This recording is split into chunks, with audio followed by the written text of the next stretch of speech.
Let's go to the UN. Obama was speaking today, and then I'll go to you, Eric. He was talking about how the world is now more stable. The world is more stable than it was 5 years ago. But even a glance at today's headlines indicates that dangers remain. In Kenya, we've seen terrorists target innocent civilians in a crowded shopping mall. In Pakistan, nearly 100 people were recently killed by suicide bombers outside a church. In Iraq, killings and car bombs continue to be a terrible part of life. Al-Qaeda has splintered into regional networks and militias. So, Eric, he talks about how it's been more stable, and then he unleashes the litany of examples. Car bombs.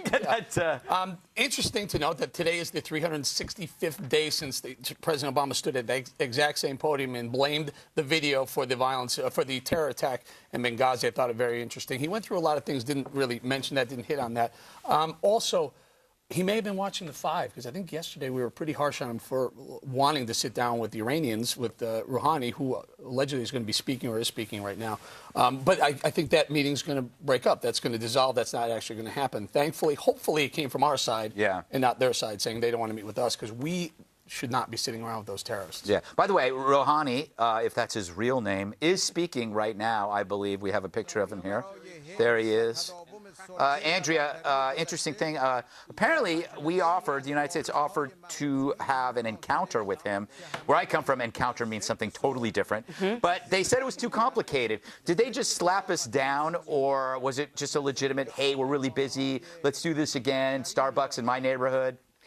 I think that the Iranians see an opening with this president, that they can drag things out. Yeah. I mean, if you are Rouhani, you want time on your side, right? Yeah. All they have to do is delay. They can drag their feet.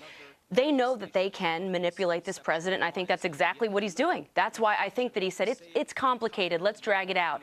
That's all they need is time on their side to get that nuclear weapon that Rouhani's already said, I'm planning on getting. That's what I'm working on. Yeah. Right, so negotiations buy you time while the machines continue to work at home to try to produce a nuclear weapon. Exactly. So they'll just wait. Like I said, the Iranians can do two things at once. Yeah. They'll talk to you, but they'll be building the centrifuges. Bob, what are you giggling about? I'm sorry, man. The first thought that came to my mind when I saw Rouhani was, shouldn't you take your hat off at the UN? But I forgot. And you've been laughing about Hats your are own very thought. in at the UN, Bob. Like Bob just cracks himself up. It's like, I'm sorry. I didn't mean that to get you Muslims. I understand you wear those things. Can I ask a dumb question? yes. Don't go after the What atheists. in the world? What are they doing here? What is the purpose of the UN? What is the purpose of the General Assembly here every year to sit here and have people who freaking hate us come here and have a podium, eat in our restaurants, sleep with all the women they can, double park? Can they just end this? Can they do this somewhere else? Look, a lot of good things happen. A lot of good things. Prostitutes in New York need the money. Well, I tell you what, there's not many of them around when they're around in session. I've heard that. But They could move it to every other year, well, at least. listen, the fact is, the middle of I nowhere, just was told please. don't go there. Okay, I won't go there. The fact is that the UN does a lot of very good things, and just UNICEF alone is something worth having. The fact that they come together one time, they put the UN here. What else are you going to do? You going to Somewhere move it? else. Yeah. Okay. It's a disaster. No, I can't. I know New Yorkers don't want it here. I'm pretty sure America doesn't really want it here. Put it somewhere. I don't know. Put it in Syria.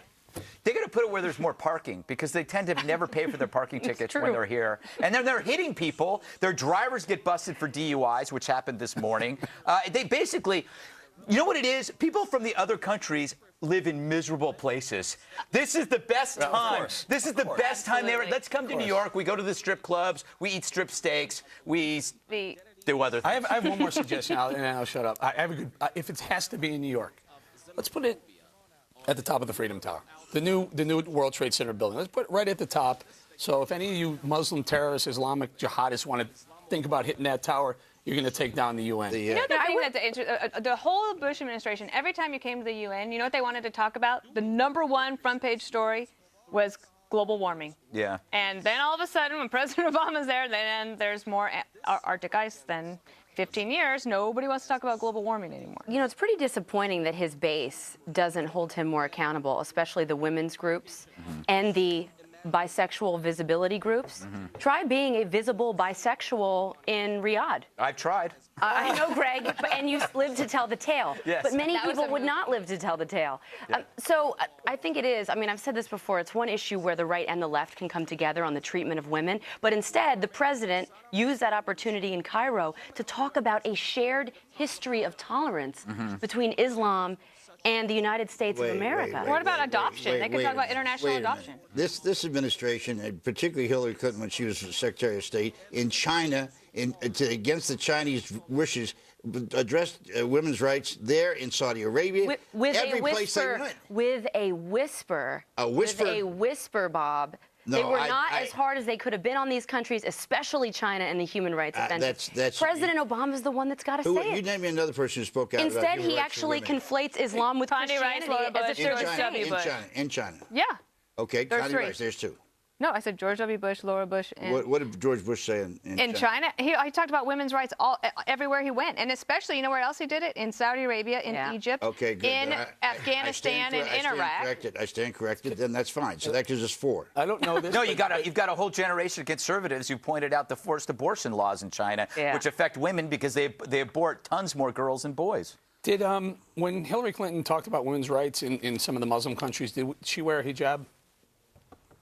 I have no idea. I mean, Are you going to wear a hijab No. when you go and speak? But that's the point. I mean, women are treated differently in these countries, Yeah. and to go there and pretend But just that the they're fact not that we is send hypocritical. one in to broker deals, no, I'm going to get heat for this, but the fact that the United States of America says we're going to send a woman in to sit down with these men at a table that do not respect her shows that we do not understand their culture at all. Or we're doing that on purpose. We're saying you're going to have to do this. But I would love like to that. believe that. I like that I'd like about to believe the America, second one. that our government officials have put women in positions to be able to say, you're going to have to sit here with her, whether you like it Yeah. or not. And I love that about us. There's some things I don't like. Another thing they don't talk about here, I mentioned international adoption and the problem with that, but also there's no free trade agreement. Where there's no talk about the things that could actually help improve poverty, eradicate poverty in the world. There's nothing. You know, I'm not been the softest when it comes to Muslims, but I will say this: their culture is their culture. Women wear scarves on their heads because that's their culture. I mean, I don't see why we should get in the middle of that. Well, They don't tell you to not culture. tan. No, but Oh, that's funny, Beck. now you're comparing wearing a hijab to his tan. It's an interesting comparison. funniest But thing you've said in a long you time. can use culture to explain away everything to female circumcision. I mean, that's part of a culture. And how did they treat No, it's, the... no. Yeah. People, That's true. It's a disgusting thing, but it happens because it's under the guise of culture. Some cultures suck, and we're afraid to say that. In fact, America's culture is superior to most culture around the world. We are afraid to What say are you that. talking about? You dump on American culture all the time, on Hollywood people and all that. That is a good point. Good point, Bob. Yes. Wow, you're on fire today, Bob. Wheaties this morning. We used to. Wheaties. Wheaties. Wait till the next segment. All right. Head on the 5. We are just 1 week away from Obamacare. Dana has some more scary news about the health care law you're going to want to know about. Stay tuned for that. Ooh, yay.